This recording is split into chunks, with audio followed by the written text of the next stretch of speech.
Bonjour. Hello. Hola. Marhaba bikoum. Sur le fil, Le podcast d'actu de l'AFP. des nouvelles choisies pour vous sur notre fil info. Aujourd'hui, nous allons vous parler du son des voitures électriques qui est un enjeu pour les constructeurs. Par rapport à un véhicule thermique, une voiture électrique, vous le savez, ça ne fait quasiment pas de bruit. En ville, la législation impose donc qu'elles émettent un léger son pour prévenir les piétons. Dans l'habitacle, c'est au choix des constructeurs. Certains optent pour le calme, d'autres en font un élément de sécurité supplémentaire. Pour en savoir plus, j'ai suivi Taïmaz Chirnix qui couvre l'actualité de l'industrie automobile pour l'AFP pour une série de tests en direct au Mondial de l'Auto à Paris. Alors c'est parti pour une petite aventure sonore en voiture. Sur le fil. Nous voici pour un essai avec Taïmaz à bord d'une voiture électrique BYD, une marque chinoise. Pour sa berline de luxe ultra puissante, vous allez le constater, le constructeur a fait le choix du calme. Pendant qu'il conduit, Taïmaz nous explique pourquoi une voiture électrique doit faire un minimum de bruit à faible vitesse. À moins de 30, on considère que la voiture est trop silencieuse et du coup c'est un danger pour les piétons. En effet, si on marche dans la rue, on peut ne pas entendre la voiture qui s'approche. C'est déjà arrivé à pas mal de gens. On avait l'habitude, comme piéton, de se baser sur le bruit d'une voiture, d'un camion. On a l'habitude et on bouge dans la rue en fonction de ce qu'on entend.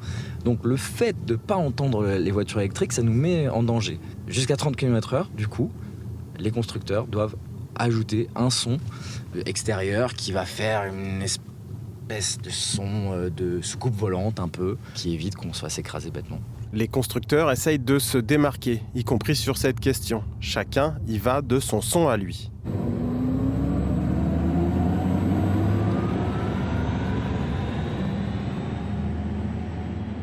Mais du son, il y en a aussi dans l'habitacle. Dans la voiture que nous essayons avec Taïmaz, aucun bruit ou presque. On est dans une voiture chinoise, une BYD, concurrent de Tesla. Et en effet, eux ont choisi de ne pas mettre de son, puisque eux considèrent que les acheteurs de voitures électriques aiment ce calme qu'on a en roulant. Et en effet, les premières fois qu'on essaye une voiture électrique, c'est fort, hein, on n'a pas le son, on n'a pas ce bruit qui peut être désagréable de certains moteurs, et on s'y habitue très vite. Certains constructeurs, au contraire, ont décidé de mettre un son parce qu'ils considèrent que ça fait partie de l'expérience de la voiture. Quand un enfant joue avec une voiture, il va faire vroom vroom. C'est les premiers sons auxquels on est habitué. Mais il n'y a pas que ça. Pour beaucoup de conducteurs encore peu familiarisés aux véhicules électriques, le son est une aide à la conduite qui peut être importante. C'est vrai qu'avec les voitures électriques, on est sur des voitures puissantes, souvent lourdes, et on peut ne pas se rendre compte de la vitesse à laquelle on va. Et normalement, le son était une indication. Parce que si le moteur hurle, c'est qu'on va assez fort. Et puis on change aussi de vitesse. Ça n'existe plus sur les voitures électriques. Donc il est parfois un peu difficile de se rendre compte à quelle vitesse on va. Certains constructeurs disent en effet que ça peut être utile d'avoir ce son qui nous donne une indication de notre vitesse, mais aussi de notre style de conduite. Est-ce qu'on conduit de façon un peu plus agressive ? Est-ce qu'on se met en danger peut-être en roulant trop vite ? C'est plein d'informations que le son peut aussi nous aider à comprendre.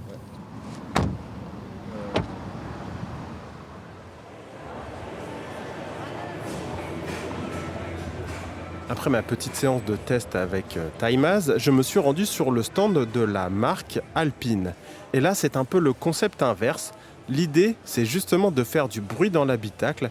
Explication avec Charlie Biardeau, qui est chef de produit chez le constructeur français de voitures de sport. À l'intérieur, c'est une toute autre histoire, puisqu'en fait le son a deux vocations. D'abord, la plus simple à comprendre, le côté immersif, surtout sur un véhicule sportif. Vous jouez à un jeu vidéo type Gran Turismo, vous coupez le son de votre télé, vous allez tout de suite perdre en ressenti. Ça va devenir quand même assez ennuyeux. Si vous gardez ce son-là, vous allez de nouveau plonger dans le jeu, et nous, dans la conduite, ça nous permet aussi de vraiment rendre l'expérience immersive pour le client.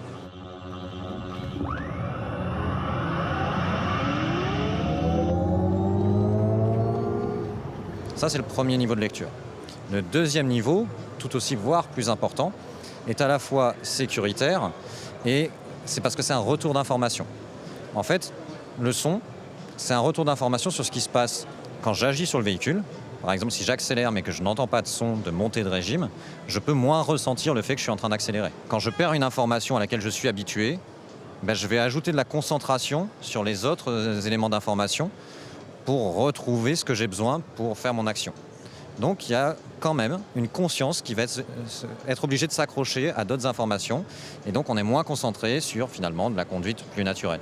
Mais comment réaliser ces sons ? Là encore, plusieurs approches selon la philosophie et l'image de marque des constructeurs.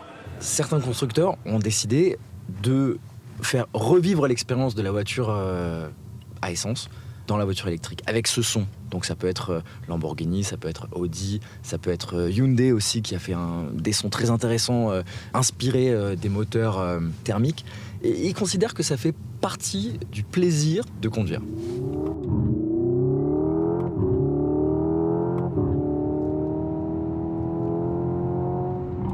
Il y a la méthode qu'on pourrait dire basique, qui serait de s'inspirer du moteur thermique, d'enregistrer un moteur thermique et de le repasser quand on roule en électrique. Mais ça peut faire un peu artificiel quand même, parce que faire correspondre ce son exactement à la façon dont on roule et à la vitesse, au style de conduite, c'est assez compliqué.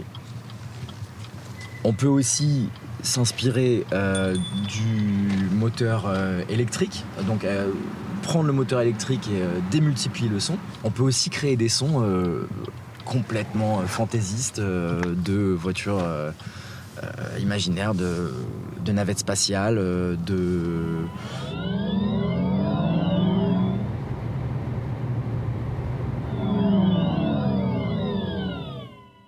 ce qu'on veut. Et finalement, c'est aussi une possibilité de personnalisation. Il y a aussi des gens qui s'amusent à créer des sons et qui les installent sur leur voiture.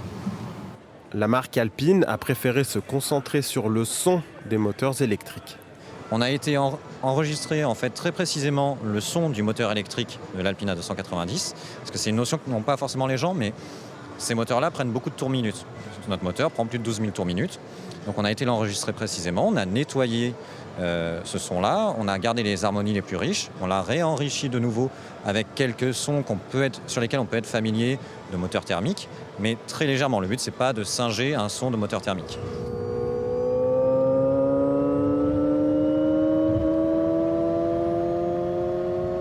Et derrière, on a ajusté très précisément la restitution de ce son à la position de la pédale d'accélérateur, à celle de la pédale de frein et aux capteurs qui sont également liés à la motricité, donc ceux au niveau des roues, du système de freinage, etc. On a un réel retour d'information sur ce qui se passe sur le véhicule et la manière dont on agit dessus. Les grands constructeurs ont désormais des experts en design sonore qui doivent retranscrire la vision et la culture de la marque. Ils font aussi appel à des grands musiciens, comme récemment Renault pour sa nouvelle R5. C'est Jean-Michel Jarre qui a conçu les sons.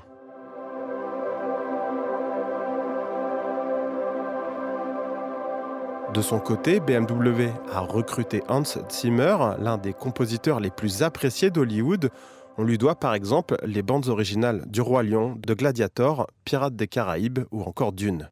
Le constructeur allemand entend jouer sur la personnalisation des sons, démonstration avec le designer Olivier Pitra qui a travaillé sur un concept car de la marque bavaroise. On a également la possibilité de créer son propre son pour le véhicule.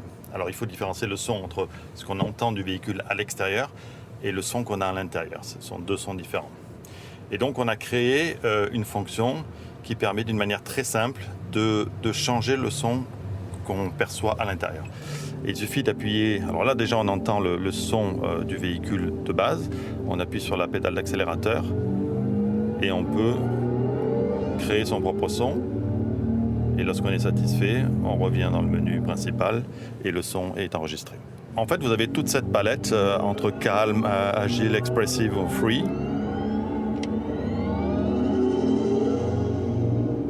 En 2035, les pays de l'Union européenne n'auront plus le droit de produire de véhicules thermiques. Quand toute une génération de conducteurs et de conductrices se sera habituée à conduire en électrique, le son ne s'imposera peut-être plus, du moins dans l'habitacle. C'est possible que ce son soit vraiment un des symboles de cette transition historique qu'on est en train de vivre dans la voiture, du thermique à l'électrique. Peut-être que dans quelques années, on se posera absolument pas la question. Peut-être qu'on n'aura plus de son, et en plus, peut-être qu'on conduira même plus, nous-mêmes. Je suis Maxime Mamet, merci à mon collègue Taimaz Chirnix pour sa participation. Je vous souhaite un bon week-end. Sur le fil revient lundi.